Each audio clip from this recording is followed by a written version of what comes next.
incredible drama from the Bet365. Stoke 3, Ipswich 3. Complete madness. Just absolute complete madness. Stoke 2-0 up at half-time. Ipswich 3-2 up going into the last kick of the game. Stoke get a penalty on 90 plus 6. And the game ends 3-3.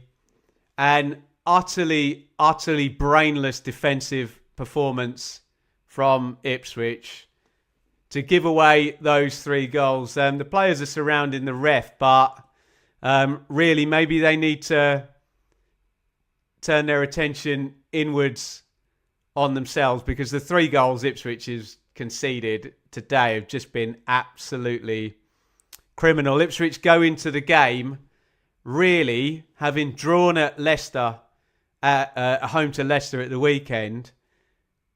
You have away games then against Stoke tonight and Sheffield Wednesday at the weekend. They really needed 6 points, didn't they? We got Coventry on a win streak. We've got both Middlesbrough and Coventry playing home games tomorrow night, and it does feel like a point is a problem for Ipswich, especially being they've given it away with a 96th minute penalty. I'd normally go through the game, but I've got my work cut out just to do all the goals here. And it is just one of the worst defensive performances from Ipswich that you will see. The opening goal, they've got possession. Azon's got it.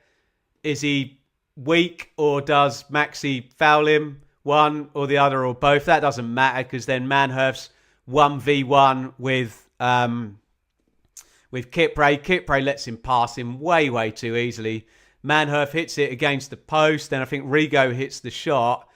Sky kept freezing it to intimate that Schmidt is offside, but Furlong has stepped back beyond the goal line, which I believe we looked up on IFAB Law 11 or something, that you can't step back behind the goal and all of a sudden play people offside. So I think the first goal is all right, and you know, you can worry about soft fouls or offsides or whatever, or you can defend your box a bit better than that. And then just inexplicably, a minute before half time, Ipswich, you know, could regroup at half time at 1-0 down. To be fair, Stoke pressed pretty well in the first half, and they're across this Ipswich play out from the back. And it's Jack Taylor. It's a horrendous mistake. He misplaces the pass and gives Young Ho Bae a completely easy chance. We've seen it so many times with teams playing those restarts out from the back and given the ball away. And Bae just strokes it in, and it's 2-0 at half time. And yeah, it wasn't a 2-0 first half. Stoke were fine. You know, they counter-attacked and pressed fairly well. But, you know, there's barely anything in terms of... I know it's going to come up with a 2 XG for Stoke, but one of them's Manhurst hitting the post and then the 2 shots for the goal, essentially, and then a completely massive chance. So basically all of Stoke's XG was kind of given to them by mistakes from Ipswich for both the goals. Yeah, Ipswich just shot themselves in the foot right royally, didn't they? But they come out strong in the second half and surge at Stoke. Wes Burns drills the shot from the edge of the box. It's poor from Bocat, and it's gone down as an own goal, actually. His distances are awful. He doesn't make himself big. He stitches his keeper up massively, deflects off Bocat and goes in for 2-1. Jack Taylor with redemption of sorts after he completely brain farted to give away the second goal. Long throw in from Furlong, headed out.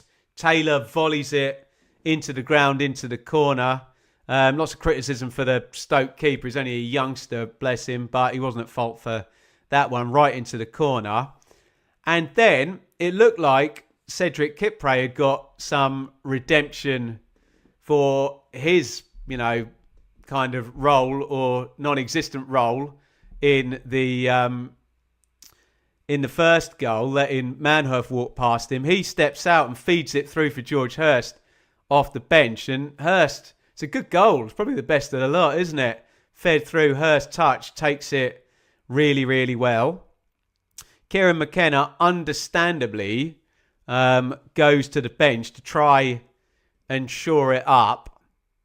Puts in Dan Neal and Ben Johnson just to try and get Ipswich over the line.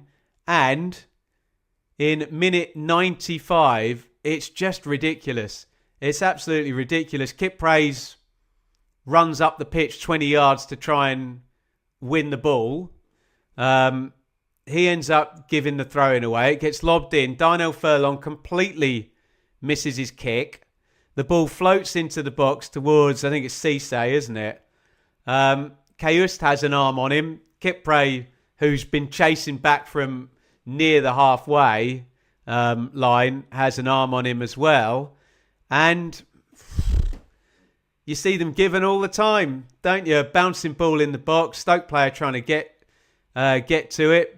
Two Ipswich players with arms out. I mean, people will say it's soft, but I guess if the intent of Kipre and Caust is to stop Cisse by pulling him back with their arms, then that's not how you're allowed to tackle in football, and it's not a smart thing to do in the penalty box at 96 minutes.